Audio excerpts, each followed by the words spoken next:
cazzo è?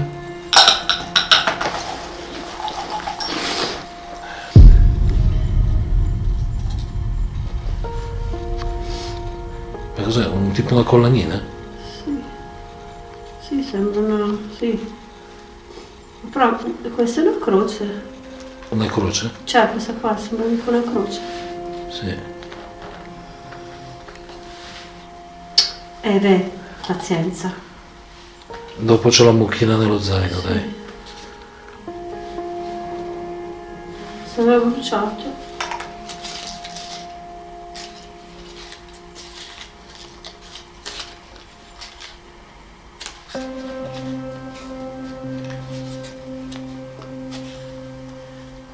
Non c'è scritto niente. No, c'è scritto Ti? Tio. Aspetta. Tio. Aspettato. Sei arrivato. Sei arrivato. Dove eri?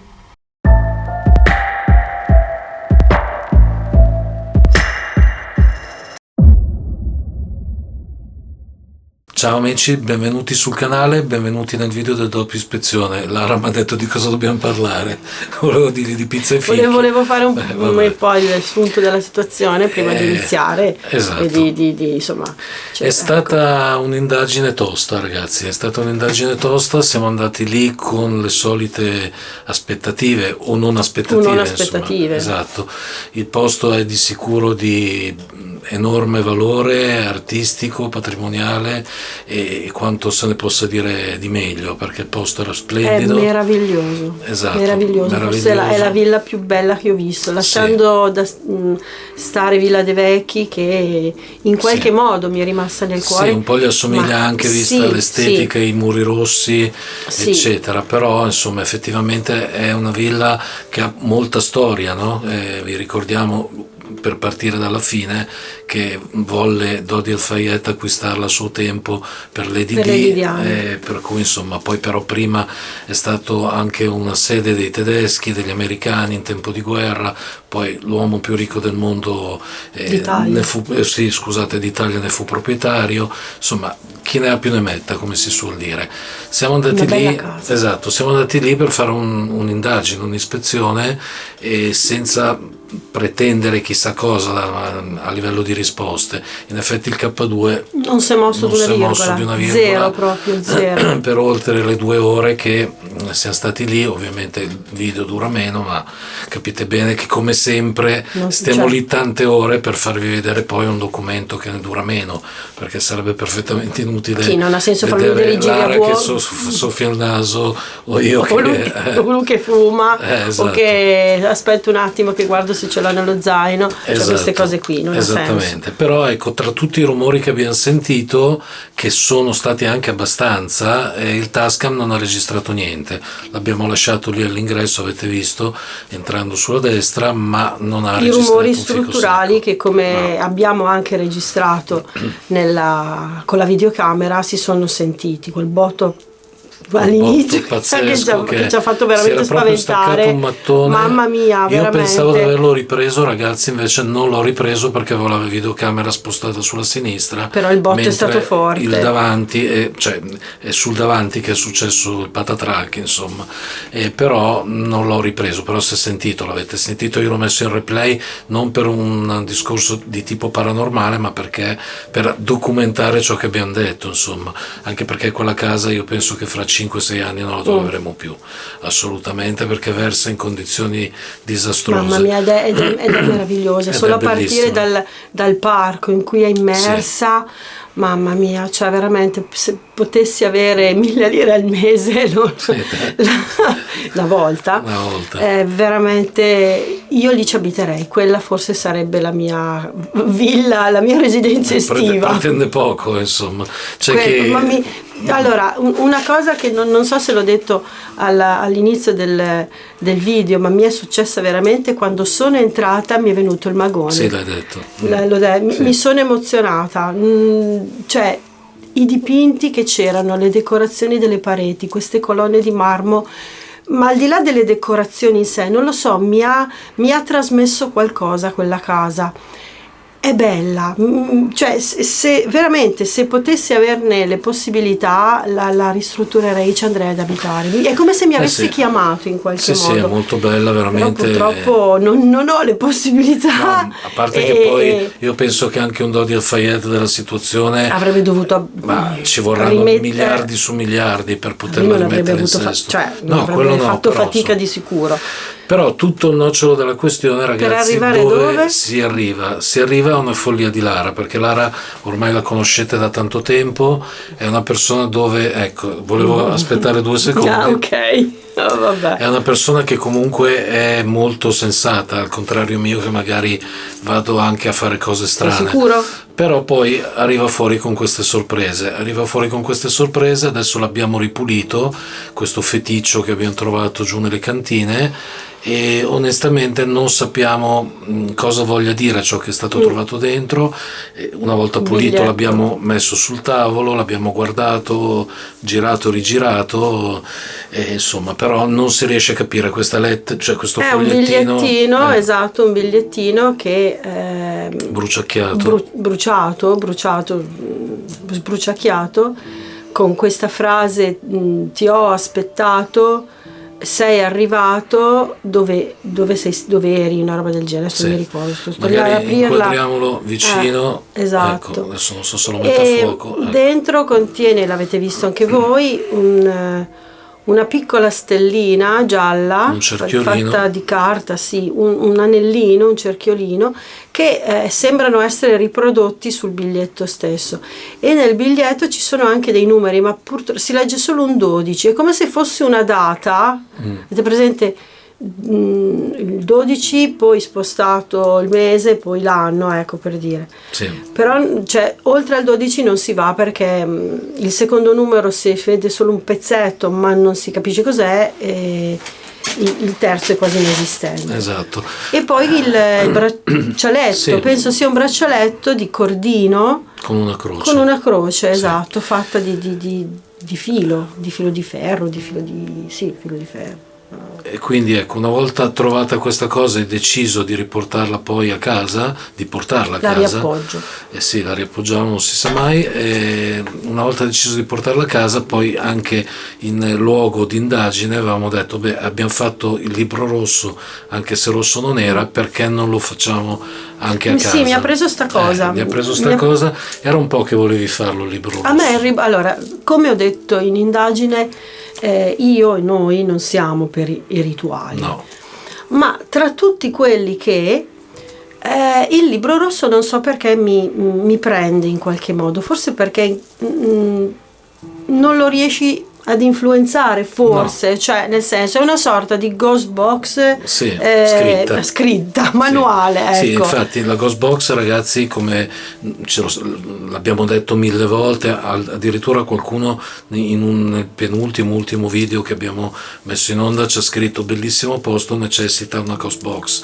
Forse era il casale del parroco. Il casale del parroco, sì. Allora noi la ghost box l'abbiamo, io a suo tempo la comprai, ce l'ho lì nell'armadio, e però onestamente non ce la sentiamo di portarla, ma semplicemente perché è un casino, cioè si sente crea rumore, questo shhh così, che allora, punto primo, probabilmente non abbiamo gli orecchi preparati per cogliere ciò che altri team riescono a cogliere.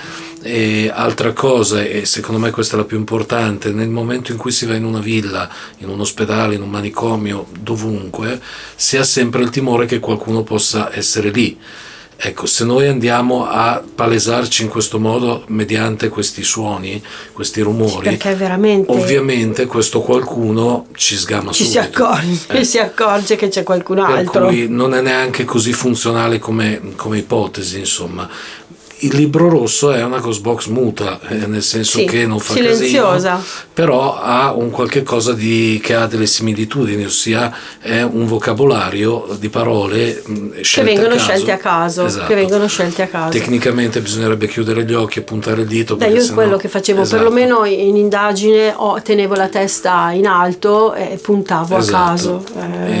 E quindi adesso faremo prossimamente questo tentativo, non subito, adesso abbiamo anche degli impegni, insomma, comunque faremo anche un video simile e vediamo cosa salta fuori. Abbiamo un libro rosso e di là, non ve lo porto qui ma è di là, abbiamo un libro rosso appositamente per essere più, insomma, sul pezzo, e vedremo se questo libro rosso darà delle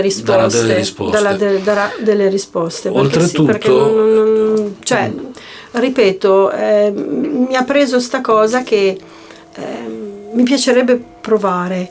È forse un azzardo aver portato a casa qualcosa da un posto abbandonato, non l'abbiamo veramente mai fatto. Per quanto capitasse che ci fossero cose che si voleva portare a casa, parlo per me e ripeto, i libri. A volte capitava veramente di trovare dei pezzi, non dico rari perché insomma, se fossero stati rari sarebbero stati altrove, però da amante dei libri quali sono, avrei portato a casa tutti quelli che ho trovato, e ne abbiamo trovati. Io addirittura, però una cosa così, da amante della musica quale sono, invece trovai nel castello che facemmo l'anno scorso degli spartiti, ma tenuti da Dio, cioè potevo tranquillamente prenderli, portarli a casa, spolverarli un po' e suonarci su. Per cui li ho lasciati lì. È più sensato portare a casa quelli che portare a casa però questi, lasciarli lì mi è sembrato quasi di non rubare. Poi giustamente uno che ci sta guardando in questo momento dice sta cadendo a pezzi la casa, sono lì da 50 anni, anche se portavi via una partitura non si accorgeva nessuno. Non avresti fatto però mi sembra male. Proprio di andare a casa di qualcuno a rubare, e quindi non l'ho mai fatto, nonostante mi facessero gola. Questa cosa non è un oggetto appartenente alla casa, abbiamo anche detto che era pulito effettivamente. Quindi sembra quasi fosse stato messo lì di recente. Tra l'altro, cosa curiosa che ci stavamo dimenticando, quando siamo tornati alla macchina, un signore, perché allora vi spiego in 2 parole, cioè il sentiero che abbiamo percorso, che avete visto nella sigla, è adiacente a una strada statale, e un signore che era lì col cane ci ha visto tornare la sera, era quasi buio, quindi avevamo le torce, e ci ha visto subito e ci ha detto: caspita, ma non andate in quel posto lì, primo perché è pericoloso, perché ha capito che si era andati lì, d'altronde la strada era non andate lì, ma ci siete già stati. Ci siete già stati, vabbè, ormai. Però al di là della pericolosità della struttura che vi abbiamo documentato col video, però questo signore ha detto che si sono fatte male delle persone di recente, e addirittura una persona è andata lì a fare dei rituali, adesso non mi ricordo cosa ha detto. Comunque, cose del genere. Da come ne parlava si capiva che c'era qualcosa che non funzionava. Quindi tutto, poi ho fatto un collegamento tornando a casa, ho detto rituali, cose, e questo vasetto qua, perché il vasetto è veramente pulito. Era impolverato sul momento perché c'erano i calcinaci, c'era tutto, però una volta usato il fazzoletto così si è pulito. Mi ha incuriosito. Colpo di testa, una balordata delle mie. Vabbè, adesso non ha portato nessun scompenso in casa, per cui per il momento va bene, nel senso non lo teniamo in cucina vicino sul balcone, sul balcone al fresco, e quindi non lo portiamo vicino ai posti un po' più delicati. Lo lasciamo in balcone, tanto non ha freddo, per cui poi faremo l'esperimento e vedremo cosa succederà. Cosa succede, se ci dà delle risposte, se ci dice qualcosa, oppure no, è stata la balordata di qualcuno che chissà che cosa voleva fare. Quindi vi ricordiamo, qui dentro c'è un biglietto, c'è una catenina / braccialetto, un cerchiolino e una stellina gialla, che prese così non vogliono dire assolutamente niente, perché sono tre cose diverse. La stellina la si riconduce sempre alla stella capovolta, il pentacolo, quant'altro. Il cerchio è l'inizio e la fine, il tutto, cioè ha un senso anche il cerchio, la croce, il senso della protezione, il senso di come se avessero messo qualcosa a protezione di altro. Una citazione per i vini, avete visto quanti vini abbiamo trovato? Mi stavo dicendo cosa c'entra. I vini, vogliamo parlare dei vini? Vogliamo parlare di vini? Lì dentro c'era un leggero capitale in vini e un leggero olezzo di vino che, mamma mia, cioè nonostante sia passato un sacco di tempo si sentiva ancora l'odore del vino, e dava alla testa, veramente alla testa. Eravamo ubriachi fradici, infatti poi guidavo così al ritorno, però veramente. No, vabbè. Poi le muffe, gli odori strani, avete visto nella ripresa quella muffa che sembrava una piovra? Una decorazione, quasi il centrino della nonna, no? Avete presente? Stranissima quella tavernetta, quella tavernetta, mi dava un senso di oppressione. Sapere di avere sopra la testa l'intera villa era veramente forte. Infatti, va bene ragazzi, se il video vi è piaciuto lasciate un like, condividetelo e alla prossima avventura. Ciao.